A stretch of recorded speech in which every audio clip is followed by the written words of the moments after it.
Hi, Luke here with Silvercross Automotive. I'd like to take the opportunity to show you what we've done to a 2025 Chevy Z71 pickup truck.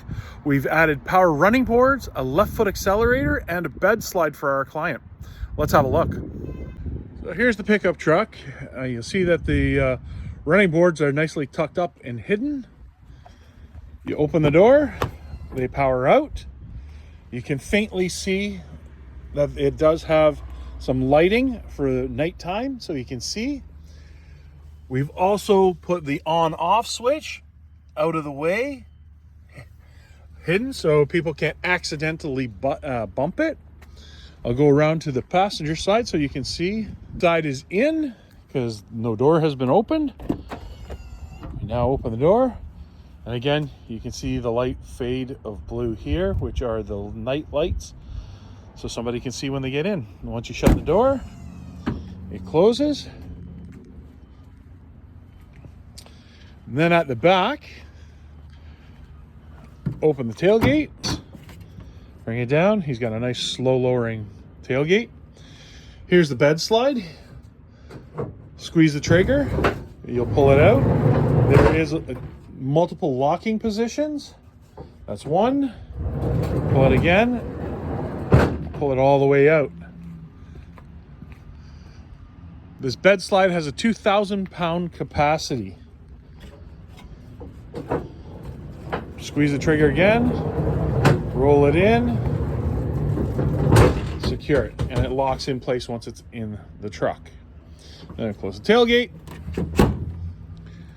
The left foot accelerator that we've installed here by Sure Grip. You'll see it down here beside the brake pedal. This is a left foot accelerator. You'll see this line here. This is a tape line I've put on the vehicle to help the gentleman locate the button for the first few times that he drives. He'll follow the line down, and the on-off button for the Sure Grip left foot accelerator is right here. Within 30 seconds of pressing or starting the vehicle, he'll press this button once.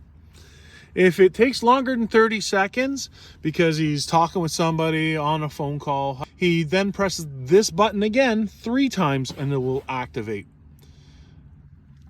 We will start the truck by pressing the brake and pressing the start button. Now within 30 seconds, you'll see how there's a blue flashing light. Now this is the button you press. Once within 30 seconds, the light becomes solid, identifying that the left foot accelerator is active. And the right foot has 0 throttle response. Now to deactivate the left foot accelerator, it's the same button, 3 times you press it. Now you'll notice there's no blue light in my hand, which means the left foot accelerator is inactive. And the right foot is active once again. I hope you found this little segment interesting and you see what we can do here at Silvercross Automotive. Thank you and have a great day. Take care.